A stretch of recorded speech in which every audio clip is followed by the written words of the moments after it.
Puso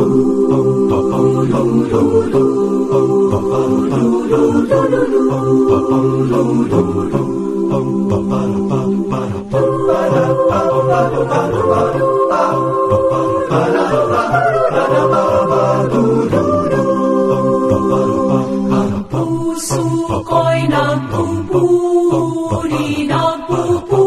sa Panginoon. Nagagalak ang aking espiritu sa aking tagapagligtas. Puso ko'y nagpupuri sa Panginoon. Nagagalak ang aking espiritu sa aking tagapagligtas.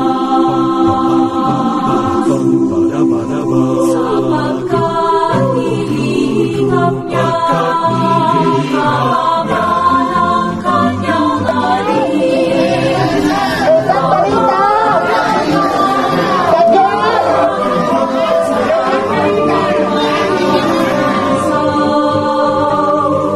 Puso ko'y nagpupuri sa Panginoon. Nagagalak ang aking espiritu sa aking tagapagligtas.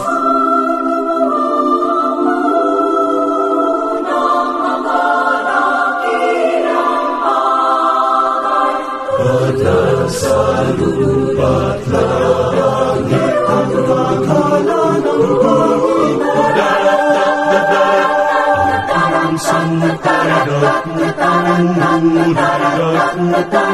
sa Panginoon.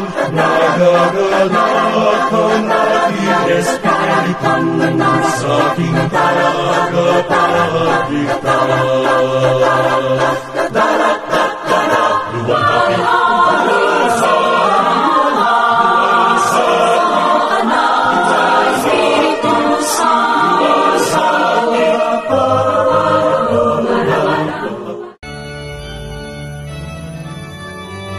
Santa Rita de Cascia de Giginto.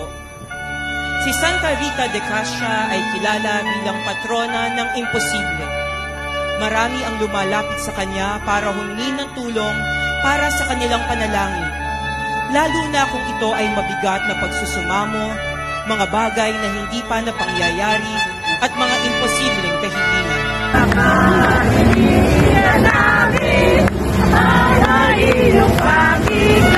Ang identifying feature ng imahe ni Santa Rita de Cascia ay ang sugat sa kanyang noo. Si Santa Rita ay binigyan ni Jesus ng natatanging grasya na makiisa sa kanyang paghihirap sa krus.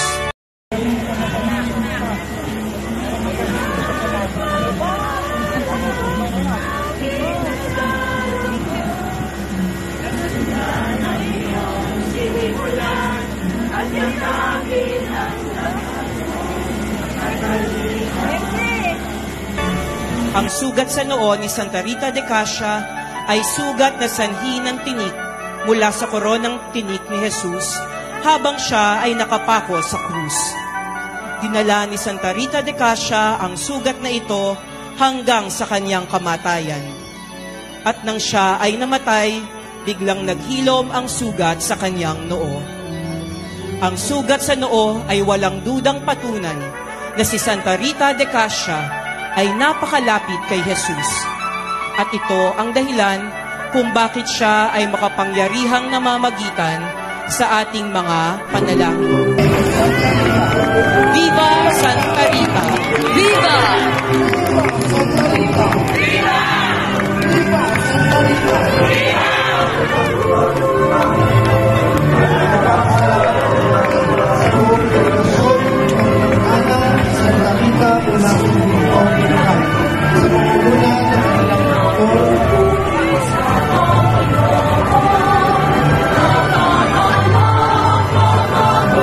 Viva Santa Rita! Viva!